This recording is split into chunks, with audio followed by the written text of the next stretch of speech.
for a monthly favourites and sort of musings again.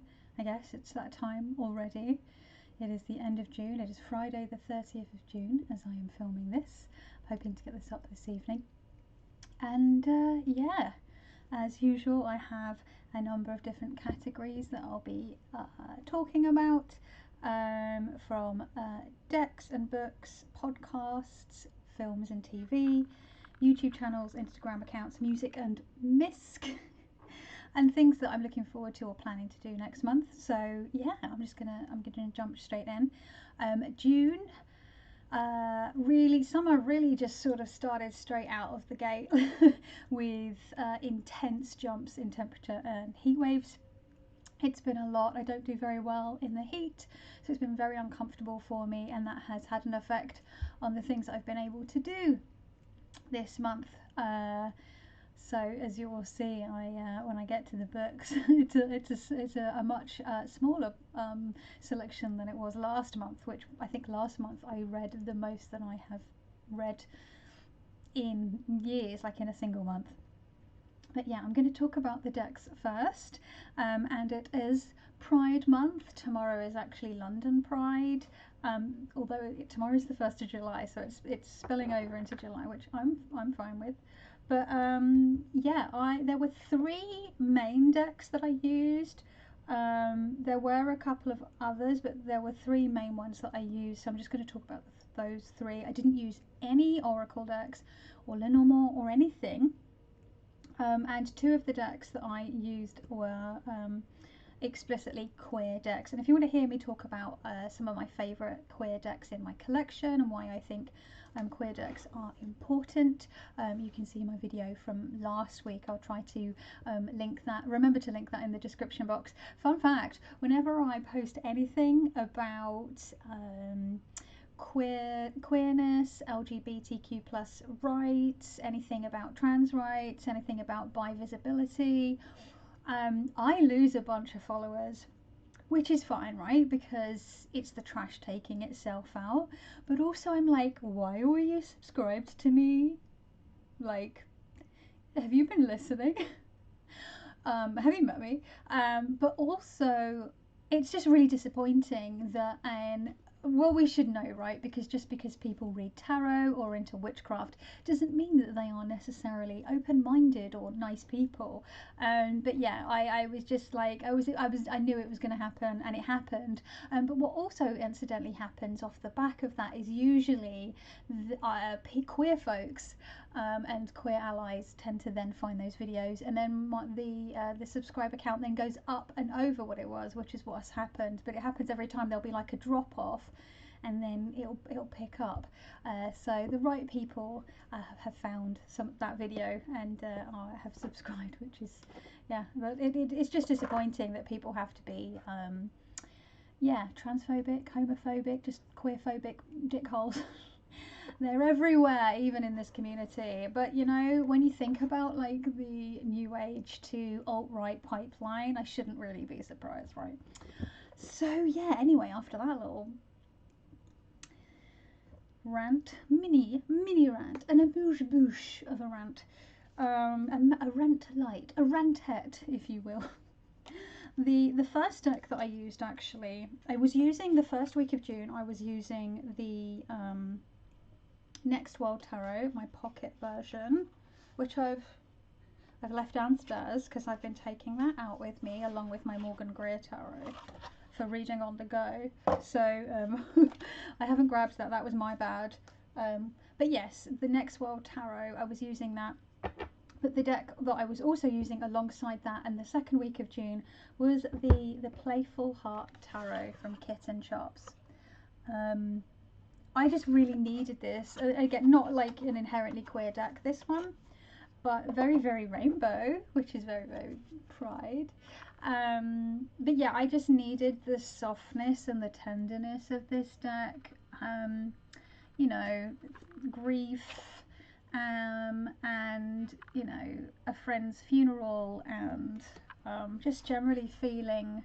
I don't do well in summer. I don't like summer. I get seasonal affective disorder in summer. It usually hits its peak in August, because August is usually when I'm sort of so overloaded and overstimulated and overwhelmed by summer that it really hits in August.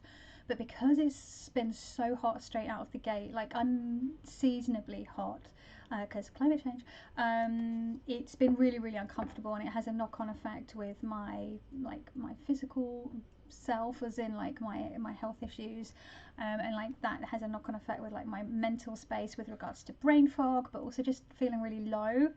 So I really needed this.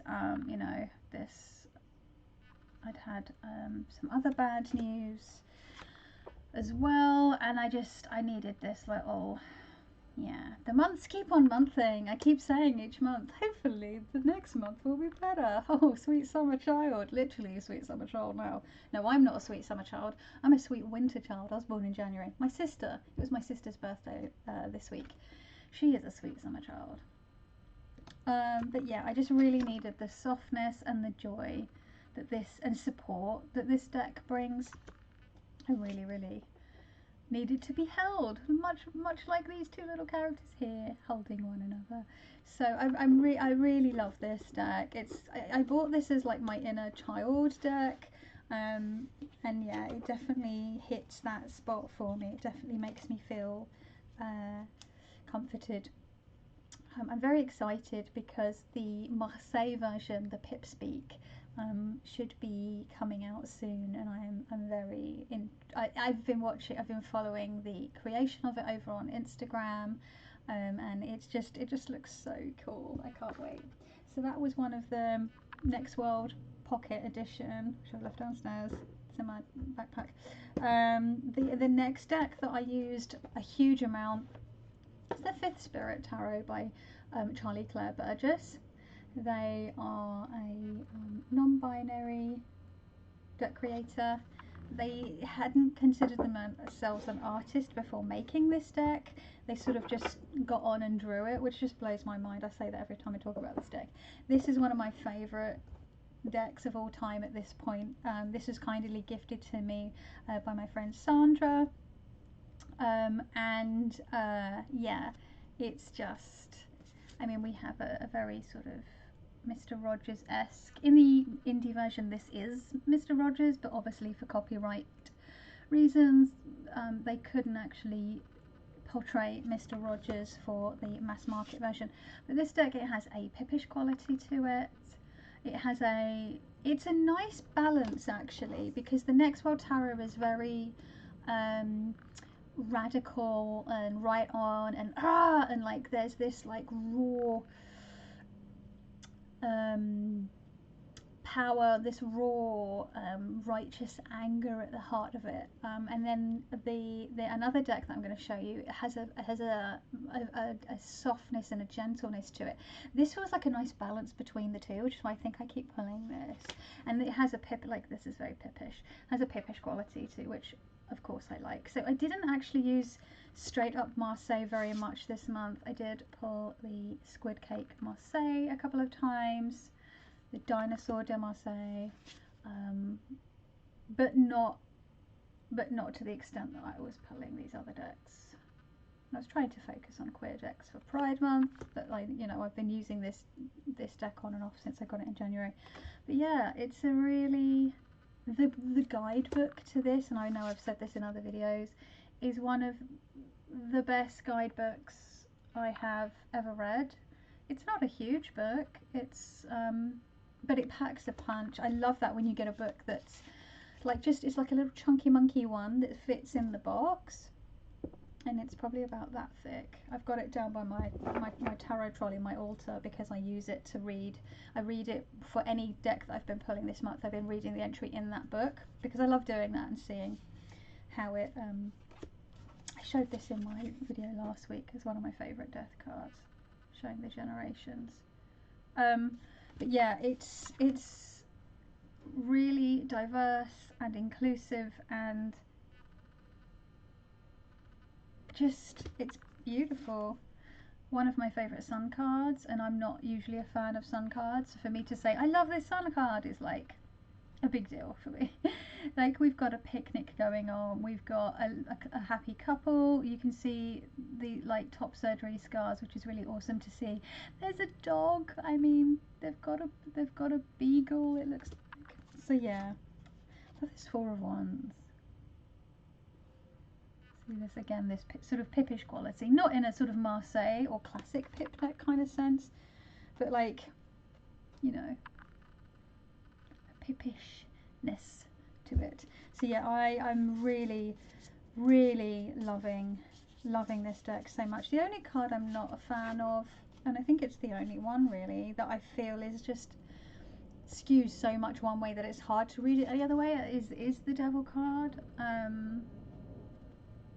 It is very, you know, puppets on a string, and yeah, vices and all that kind of jazz. It's the only one that I just think misses the mark, for me. But out of 78 cards, I think I'll take those odds. I love this 8 of Pentacles as well, with the all the different tools for working instead of showing someone working. Just really nice interpretation. So yes, that was the other deck that I used a lot. And then the third deck that I used the most, say another queer deck, another deck from a queer creator, and that's the Numinous Tarot by Ceder, McCloud. I have the shiny edition. Can I just show you though? Look at this gilding, right? Can you see? Like, I mean, there's little. Try and get up close on the corners, maybe. Like, there's little white things. But you know how much I use this deck? I don't understand how this gilding is holding it. Like, yeah, so maybe a little on the edges, you can see it's wearing away. How? And I don't riffle shuffle as much as I used to, but I've used the heck out of this deck over the last few years. How? I don't understand. This is like, I think probably some of the best, like the gilding that's held up the best. There's a couple of others I have that where it's really held up, but like it just blows my mind because I really put this deck through a lot with shuffling it. So sometimes I'll just sit and shuffle it just to like I could be sitting playing D&D online and I'll shuffle decks just to sort of give my hand something to do so I can focus on the game while people are role playing, and yeah, this is one of the decks I'll often have because I have this one out quite a lot. There have been times when I have had to put this deck away because I pull it out all the time. The Sasarai Beto being another one that I do that happens with. I love this. Look at this. The visionary. Come on. Are you gonna focus?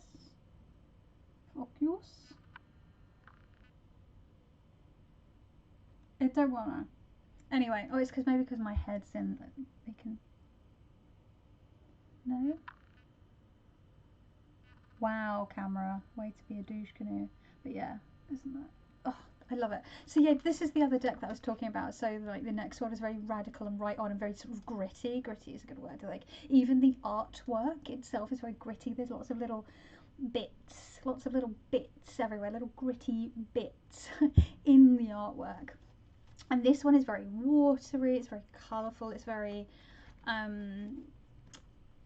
fluid because of the mediums that I've used to create it. It's very, it has a softness to it, even the more harsh cards have a softness to it, whereas I feel like the Numinous Tarot, not the Numinous Tarot, this is the Numinous Tarot, the Fifth Spirit Tarot is a nice somewhere in between the two. I love all three, don't get me wrong, but yeah, this one I'm finding I'm grabbing a bit more lately because it has a more neutral, other than the Devil card, has a more sort of neutral feel to it. So those were the 3 decks, and I want to speak a little bit about how I've been using the tarot. So this is my current tarot journal, and I haven't, when was the last time I actually wrote in it? This will tell you. The 19th of May was the last time that I wrote in this an entry for a daily card, a summary of a week of daily. It was Monday. It says, oh, okay, week of daily card draws, Monday the 15th of May to Friday the 19th of May 2023 with the Astara Tarot, and then it's a summary on Friday the 19th of May where I list all of the cards I got for that week, one single card draws, Monday through Friday, and then I sort of summarize how, you know, my thinking about the messages of those cards. So yeah, the 19th, Friday the 19th of May was the last time I wrote in this. There's nothing after that. Because I haven't even been doing summaries of my daily card draw. So I've been doing 1 to 2 card pulls with my tarot practice.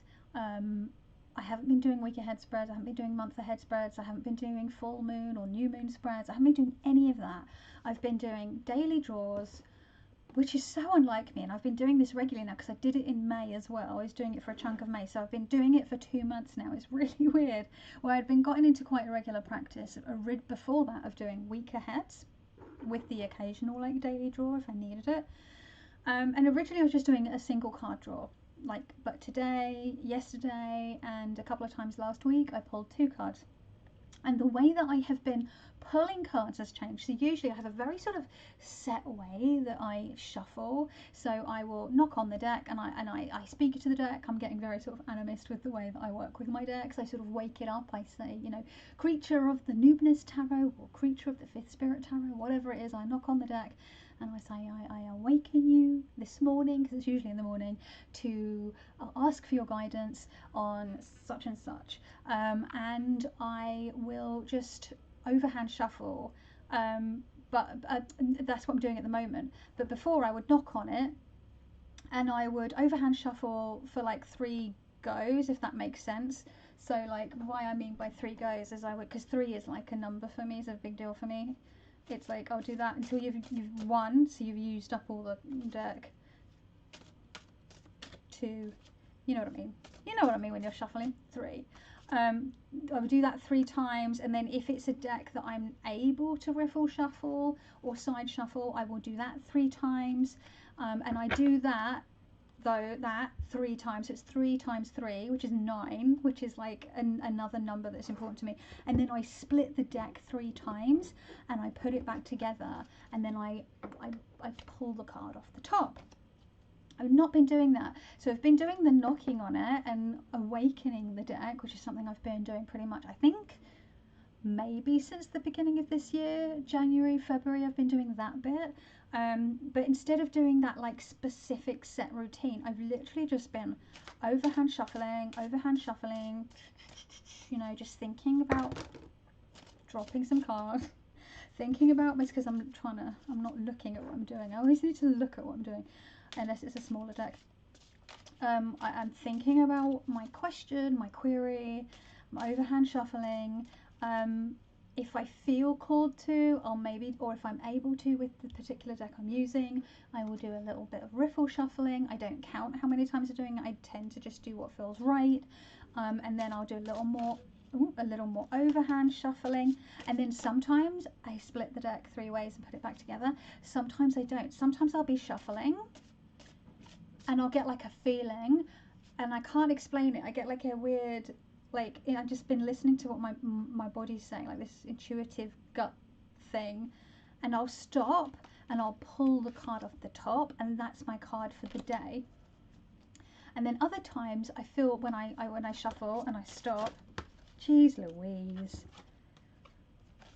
what a mess. I need to stop looking, trying to look up what I need to look at what I'm doing. So other times I'll shuffle and I'll feel, oh, that's my card. I will pull the top card, and that's like what I need to say. For example, I've asked, do I need to pay attention to today? And sometimes I get like a little tickle, a little intuitive hit, and it's like pull the bottom card, and I'll pull the bottom card, and that's like my second card for the day, and that's like the underlying issue, or, you know, it's the shadow card, I call it. And I do sometimes pull the bottom card if I'm reading for myself or other people at the end of a reading, but I guess if I'm pulling one card just from the top for the day, technically that is the end of the reading. So pulling the bottom card is kind of the same thing. So yeah, I've been doing that, and other times I've been shuffling And you know, I'm quite clumsy. I'm not great at shuffling a lot of the time. That's why I think I also like riffle shuffling, because I find it easier than overhand shuffling, as well as being sort of fun and great ASMR, and also really good at randomizing a deck. I find it genuinely easier. Well, not so much these days, but my thumb issue has cleared up a lot. It's just whenever this bit is playing up now. Yeah, sometimes I will drop cards, or bounce out, and usually I ignore jumpers, I put them back in. But the last couple of weeks or so, sometimes a card will drop out because I've been like like shuffling for ages, and it's almost like the deck is like, get the fuck on with it, and one card will drop out, and then I'll get that little tingly feeling, and I'm like, oh, that's my card, and I'll take that, so, and party. Yeah, I've been pulling cards in a different way. I've not been using my tarot journal. I've been pulling daily draws. I haven't been doing like full-on spreads a lot of the time. I will sometimes do spreads, as I did last month, where I have a particular question, and usually, again, I don't usually do more than 3 cards, sometimes 6, sometimes 9, it depends. For the most part, 1 to 2 cards. So today, for example, I were using the Numinous tarot, and I pulled I pulled the 2 of Candles, was the card that came off the top. Oh, come on, camera. Dios mío. Come on. We have the 2 of Candles. And then for the card, the shadow card, was the Ace of Bells. Sorry, I should say, so the 2 of Candles would be the 2 of Wands.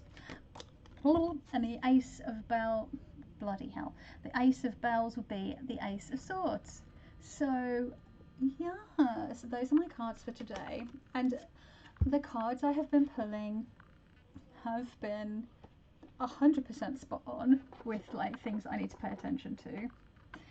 I love how uncanny the tarot can be. It's wonderful. So anyway, that is 20 minutes of me going on about the tarot decks. But you know, that's the main thing you're here for. So I'm going to talk about books next, but if you want to bounce after the deck chat, I won't be offended. Well, I wouldn't be offended anyway. Like, what you do, you, right? So, I didn't finish or read a book in its entirety at all this month. I had great plans. So in last month's video, like Faves video, I said that I had 2 one fiction book, which was The Girl with All the Gifts by M.R. Carey, that I wanted to read as my fiction, and then Stacey Schiff's The Witches, which is a history of the Salem witch trials, which I think it's meant to be like a docudrama. I've never read past the first couple of pages. I think it's like a dramatized version of what actually happened. I could be 100% wrong on that. Don't quote me, because I haven't read it. I didn't read it. And then I think I was showing Chanek's Tarot for Real Life. Did I say this is one that I wanted to read? Can I remember? Maybe also Roger J. Horn's folk cartomancy book. Where is it? I can't see it now. It's somewhere on there. Never mind. So yeah, I didn't read any of those. I've gotten to the section on the court cards in Jack Chanek's book. I was hoping to read this entire thing, but I have really struggled to read this month. A combination of the heat and just real issues with brain fog and concentration issues and health stuff. I have just not been able to get myself to read. So usually in the mornings when I'd sit down and read, I'm really struggling. I'm finding that I was having to like reread the same section, and it was driving me crazy. So in the end, I would just sit and listen to a podcast, and even then I found myself drifting, and I would have to like rewind the podcast to the last bit I remembered multiple times in a morning. That has just been how my head is. I really struggle in the summer. When I say the heat messes with me, I really mean it. Like, it messes with me. There's been other stuff going on, you know, like grief doesn't help, and you know, health stuff doesn't help, and the heat doesn't help the health stuff. So it's all like this like vicious cycle. It all feeds into it. So I just really struggled. And then in the evenings, instead of sitting down and reading again, I've just been I finished all of The Last Kingdom on Netflix and the film Seven Kings Must Die. I finished it this week. So I've been doing that. I've been watching in the evenings. I've been watching The Last Kingdom because I've been obsessed, and that goes into one of my other faves for TV. So, but I am loving this book. This is definitely a book I will be recommending to beginners. One of my besties, she's recently just really gotten into the idea of tarot, and it was her birthday on the same day as my sister's, actually, this week. And I sent her a deck and book set because she wanted the Smith Waite, and I found a set that is called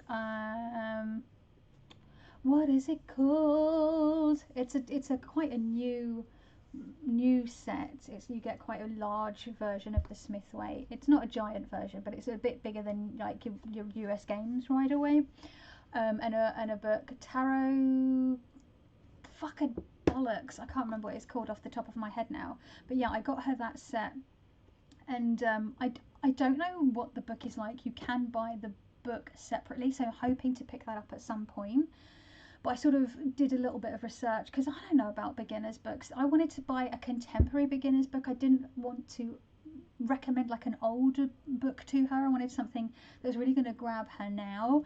So I'm hoping that was the right choice, but I will definitely be recommending this one to her. It has exercises in it.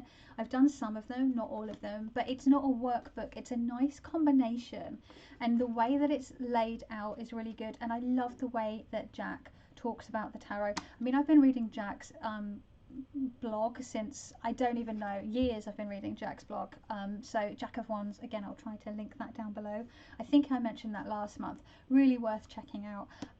But yeah, I still have I think just over a third. Yeah, I'm 2/3 of the way in. So I'm now onto the section part 5, personal, and this will be talking about, it's just so clever. It's just really well set up, talking about the courts. The majors are the last section, which makes a change. So that was the deck that oh, buttholes, what did I do? Oh, I've just realised I forgot to pick up another book. Hold on. Okay, I'm back. Is it recording? It is recording. Cool. So the other book that I finished, because I got halfway through this.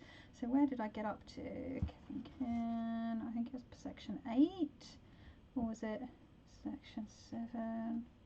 Nope. Yeah, more than halfway. So this is Briana Saucy's Making Magic, and I mentioned last September that I was starting to work. Was it last September? Or was it the September before? No, it was last September. What even is time? I had started working with this book very slowly, taking my own pace, at my own pace. And really enjoying it. But then I just fell off the wagon, and I think because I then introduced A Year in the Wildwood, which I have done none of this month.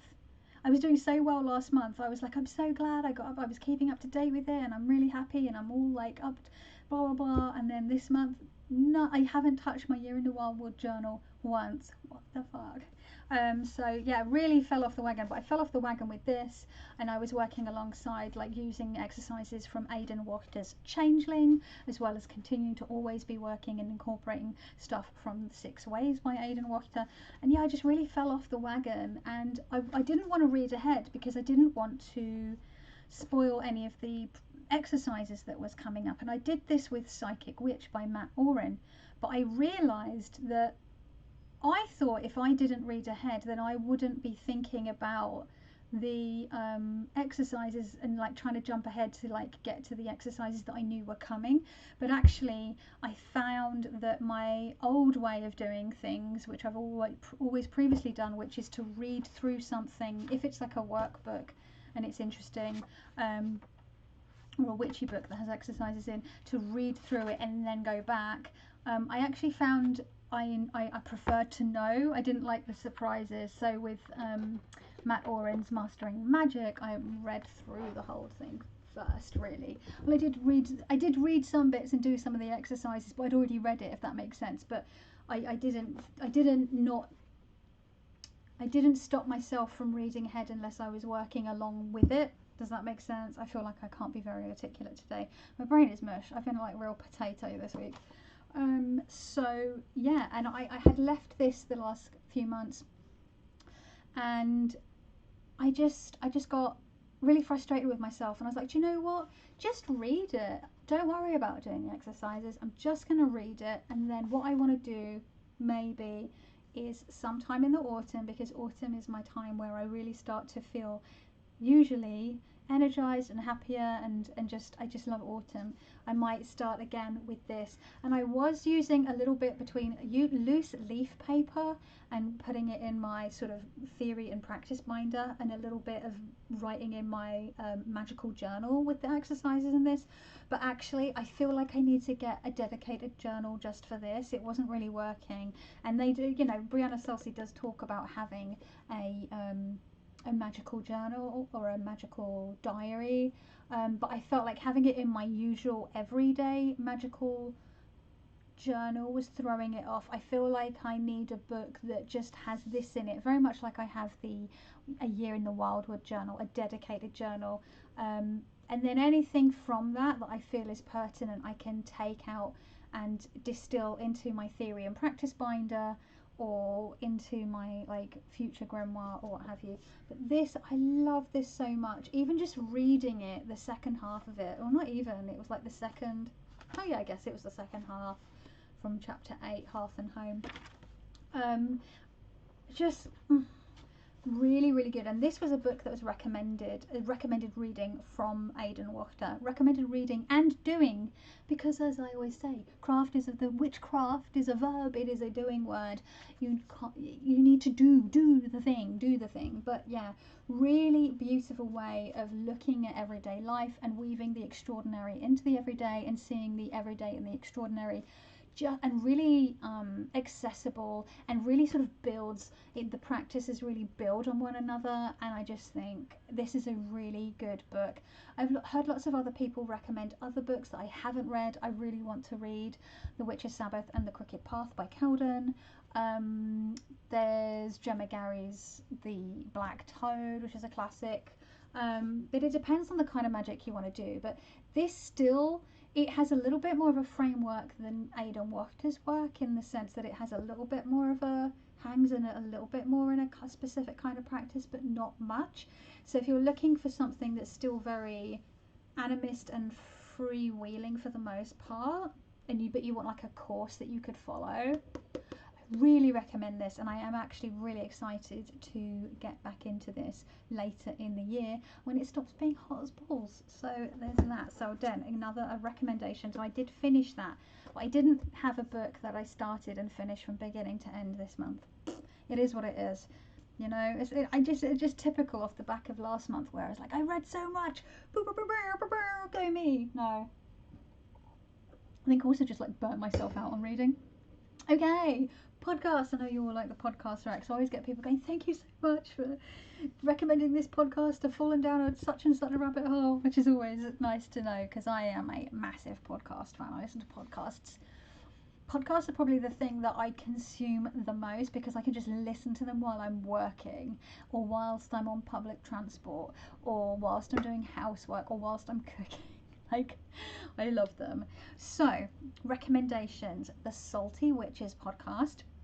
Specifically, I've been listening to a bunch of them, but I really recommend their episode on Spirit Allies. That's quite a fun one. Witchhassle, which is another great podcast that I enjoy. I don't know if I've mentioned that one before, but the most recent episode where they talk to White Rose Witching about necromancy and queer ancestors, and social justice and social activism combined with spirituality, and sort of magical resistance, and just like you know, magical practice, and like working within social justice magic and stuff like that. I just really my jam, very much my jam. So if that's also something you're interested in, I really recommend that. Again, I will link these all down below in the description box. Southern Bramble podcast with Marshall, Witch of Southern Light, and Austin Fuller of Banex Bramble.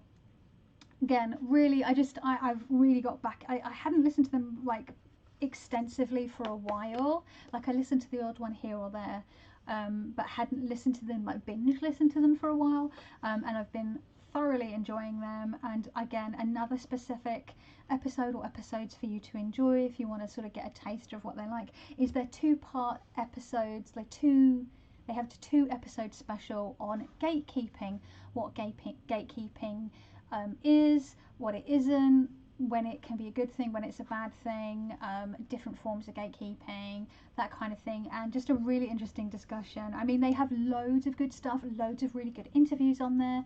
Their interview with Gemma Gary is one that I really recommend. But yeah, Southern Bramble, I just really love it. Their latest one I've listened to, which is about the summer solstice, that's a really enjoyable one. They really know their onions and they're very fun, so there's that. I'll just put that down there. And then the Ride or Die podcast is back after a 15-month hiatus. I didn't think it was ever coming back. Prue and Waldorf are back to watch, rewatch, but they pretend they've never seen it before. That's part of the premise. They're watching and then talking about season 5 now of Supernatural. It's hilarious, it's filthy, it's just, I love it, and I am so glad to have it back, because I just written it off as like, oh well, I guess they sort of fell off the wagon and didn't want to get back on it, because 15 seasons of a show is a lot, and I think I only got up to like halfway through either season 10 or season 11 of Supernatural before it went off the streaming service I was watching it on. And then it popped up last year maybe, or maybe I can't remember, on Prime. So I'm like, it's one of those things I want to finish watching, because you know, I love me the Winchester boys, specifically Dean. Destiel. So I'm really enjoying Ride or Die. They post every other Tuesday, and so there's only 3 episodes so far for season 5. But if you love Supernatural and you love podcasts and you love laughing your tits off, I highly recommend this show because it's great. Okay, YouTube. Again, not watched a huge amount of TarotTube, not watched a huge amount of WitchTube actually. I've been really enjoying Minji Lee. She is a sewist and cosplayer. I've been really enjoying watching like her stays and corset making and Ren Fair costumes and her cat content, and just been really enjoying watching her make fun fantasy things. She's done all sorts of, she's very skilled. She like picks things up really quickly. She's tried all sorts of things on her channel and she does a pretty good job at all of them. It's like, you know how we love watching Rachel Maxey because she's a disaster goblin? She's a chaos goblin. Minji Lee is like, she does the kind of things that Rachel Maxey does, more sort of cosplay and fashion focused than like the more broader stuff that Rachel Maxey does, but actually does things like properly for the most part. So yeah, Minji Lee, she's really cool. I've been really, every few years I get the desire to like roller skate. I don't have any roller skates. I actually gifted my roller skates to my friend's local queer and body positive roller skating group, because they weren't the kind of skates I wanted to skate in. They were flat. They had like a they didn't have a plate that I liked. They didn't have a heel. They had like hybrid wheels on, and I'd rather have like fully outdoor wheels. And then like they were a low boot, and I want like a high boot to support my ankle. So I was like, do you know what? Let's just get rid of these. They were skates from my 20s, and I'll save up at some point and try and get some new roller skates. But it looks like I probably won't be able to afford them until Christmas, and then it'll be raining all the time. We will see. In lieu of that, I've been watching a lot of roller skating content. That has been my hyper focus. That has been my special interest this month. Roller skating. And there are loads of channels that I've been watching, including like the Moxie Skates official channel, for example, and a channel called Skatey, and a whole bunch of other ones. But my favorite one so far has been Queer Girl Straight Skates. It is what it says on the tin. It is a queer girl, and she's done roller derby and skate park skating and all sorts of stuff, and yeah, loads of really great information about roller skates and tricks and all sorts. So I've been really enjoying that. And they recently had the most recent video is about the Suns Out Buns Out rollout on I think it was it Venice Beach or was it Long Beach? I think it was Long Beach, California. It looks so much fun. So yeah, Queer Girl Straight Skates and Minji Lee, two very, very different channels for two very different subjects. But that's where my brain's been at. So films and TV, as I mentioned earlier, The Last Kingdom and the film that wraps everything up. A bit like how you have Serenity that wraps up Firefly, you have a film at the end of The Last Kingdom.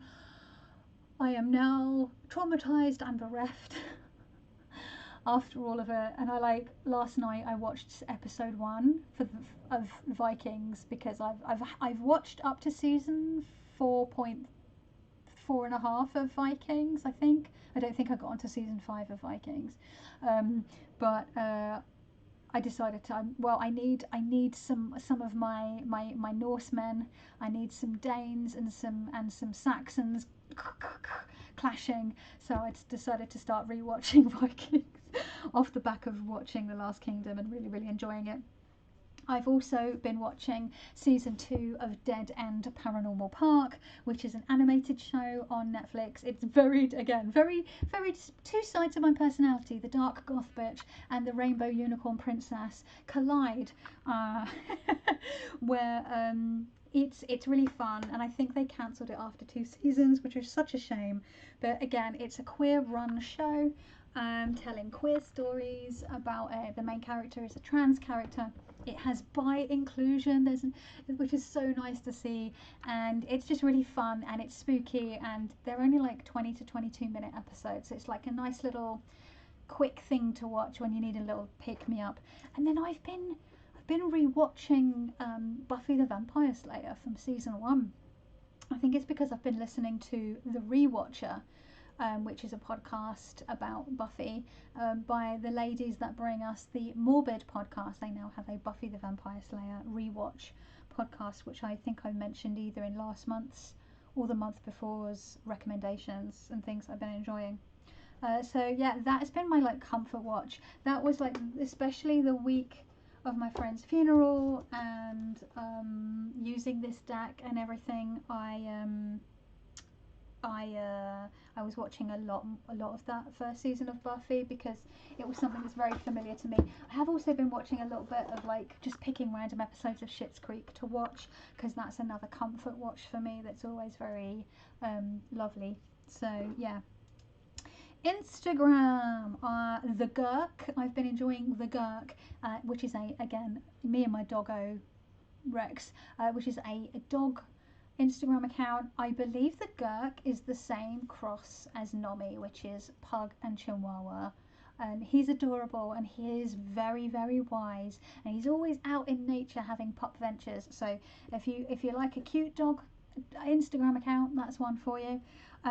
Gina Martin, I have been following for years, and I was like, why don't I recommend Gina Martin? Because when you follow someone, I've said this before in my monthly videos, when something is such a ubiquitous part of your life, or someone that you've been following for so long, you don't think to recommend them because they're just there all the time and they're not new. But I'm like, no, Gina Martin, she is the young woman who managed to get upskirting made illegal, taking pictures of people's skirts back. I think it was the act came in 2019, but she's been campaigning for a good while. But she's really good. She did posting around feminism and queer rights and all sorts of stuff. Really informative, really uplifting, really, really enjoyable. I really enjoy her content. I think she is awesome, and yeah, you should go check her out. And then an account that I found via a friend sharing them was McFriendy, and this is the artwork of Alison Friend, and she paints the most delightful, strange, adorable animal paintings with like, I can't explain it. It's just like dogs with rocket lollipops or cats with like tonic tea cakes. I don't know. You just have to check it out. But if you like cute animals, retro stuff, and art, it's like fine. It's pop surrealism. It's lowbrow pop surrealist artwork. But it's like fine art skills involved here. Like it's really really great. But yeah, McFriendy, super fun artwork. I've been really enjoying following her. Music. Would it even be Pride Month if, and would I even be like a valid queer if I didn't say I have been 100% obsessed with Kylie's Padam Padam, because I have. It's a fucking banger. I don't know if it came out this month or last month, but it has been stuck in my head constantly. I have listened to it a lot and I love it, and I've always loved Kylie. Always, she's been a ubiquitous part of my life since the 80s, since she turned up as oh my god, Scott and why can't my brain remember? My brain has just farted. Oh my god. Anyway, Kylie Minogue used to be in an Australian soap that was shown here in the UK called Neighbours. At Scott and Charlene. It's Charlene, right? Am I remembering that right? Why is my brain like this? I mean, I know why it's like this, but it's annoying. But anyway, so Kylie has been there ever since Neighbours first aired, which I think was like the late 80s. So she's just a part of my background, part of my life. I've had a crush on her since I can't even remember, especially when the I Can't Get You Out of My Head video came out. I remember the Saturday morning show airing that video for the first time. It was an exclusive, a UK exclusive, and they were showing the music video, and I remember my jaw was, I think I was just standing in the middle of the living room just like this watching this video, salivating how amazingly beautiful Kylie was. Oh my god. But yeah, I've always had a crush on her. Like the Confide in Me video, the Wild Rose, is it Wild Rose, Eliza Rose, the duet she did with oh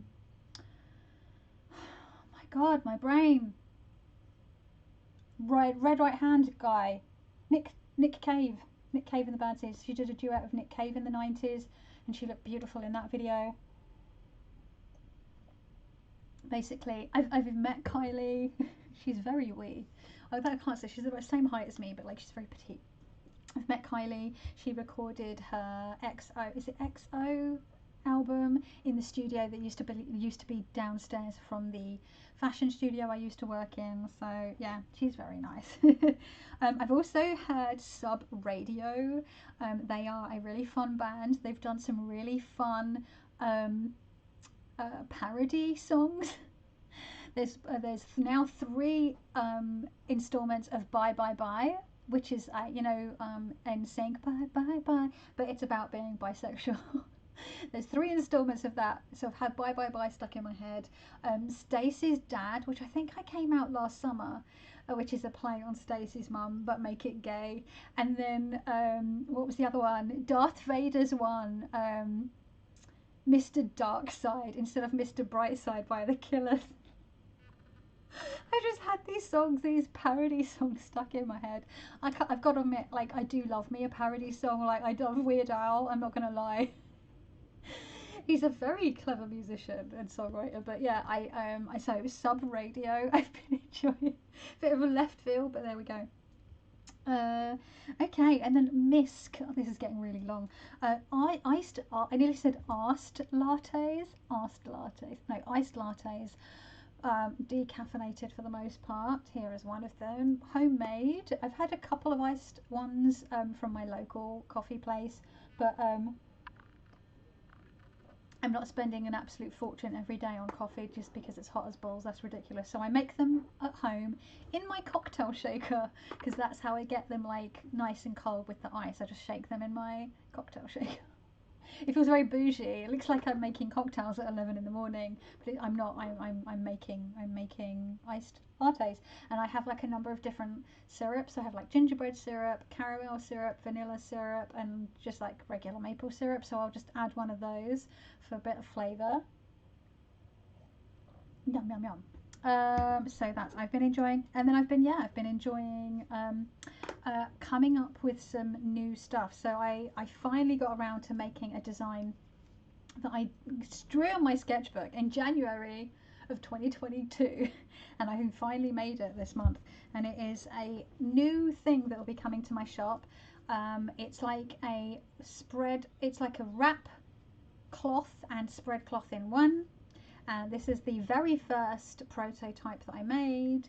It's got a little charm on the, oh my god, on the end of the ribbon rather than attached to the camera. Stop being a banana. There we go. And you will see that this is going to be like my standard size one. It fits even, oh, I thought I had it in its tuck box. It fit this deck, which is my Triomphe della Luna Paradoxical Rose. It fits it in its tuck box in here as well. But yeah, so it just folds out, and then you can use this as a spread cloth, and you can use it two ways. So you can read with it on that way, read with it that way, and you can wrap it so the burgundy, like I've wrapped it so the burgundy's on the outside or the fuchsia's on the outside. So it's like two wrap cloths and two spread cloths in one, two pouches and two spread cloths in one. Does that make sense? Anyway, this is a plain one because I was doing prototypes. I have since adjusted it slightly, and this will fit most standard size decks. I will probably again do a standard plus. And will have plain ones with just the charm on the end, like I usually do with my pouches, and then there will be decorated ones like the one that I made, that I gave to Simon at the Hermit's Cave. So I'm very excited. I've got a couple cut and prepared, and I'm so excited to finish them and see how they come out.